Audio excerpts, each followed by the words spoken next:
24 hours ago, we were wondering if the military movement might be restricted to the Donbass. But now we know that Mr. Putin is going for broke. He's invading the whole country in a multi-pronged attack.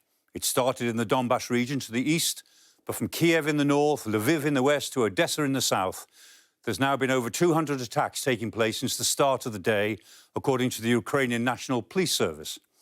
So let's look at Kharkiv first, the most vulnerable of the big cities in Ukraine, near the Russian border with lots of Russian speakers. It's not surprising, perhaps, that Russian forces are about to surround this city. So far, Russian military attacks look as if they're only against the Ukrainian military, and they're probably hoping that they'll be able to walk into undamaged cities that won't try to defend themselves when they do. We've seen footage appearing to show the aftermath of an attack on an airbase in Lviv, near Kharkiv. Sky News has gone through an extensive verification process to corroborate this video. You'll see two impacts. That's to be expected, as missile attacks almost always involve sending two missiles to each target. That's in order to achieve something close to a 95% chance of success. We can see the before and after with these latest satellite images released by communication services monitoring the situation. The first image taken on Monday, and in this one from today, where you can see clearly the aftermath of the attack. Now to the west, and what should be the safest city in Ukraine, Lviv. Far to the west, not part of an industrial area and close to the Polish border. Well, it may soon find itself hosting an unknown number of refugees. 80 miles south, we've seen video of another missile hitting an airbase there.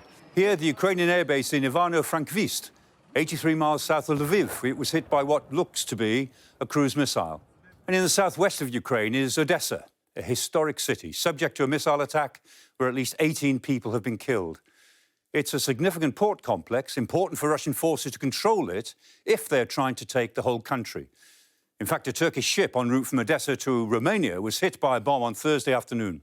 In addition, Ukrainian authorities say that parts of the Kherson region along the Crimea's coast, northern coast, are no longer under their control.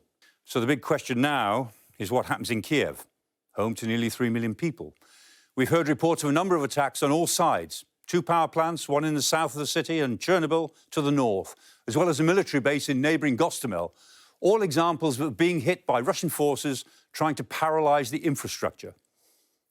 Russia's attack is engaged in a multi-pronged offensive. Now, there's a certain degree of risk in this, given the distribution of the forces that the Russians have put into the field. If Mr. Putin is going to succeed in the way he seems to expect, then he'll probably have to do it quickly.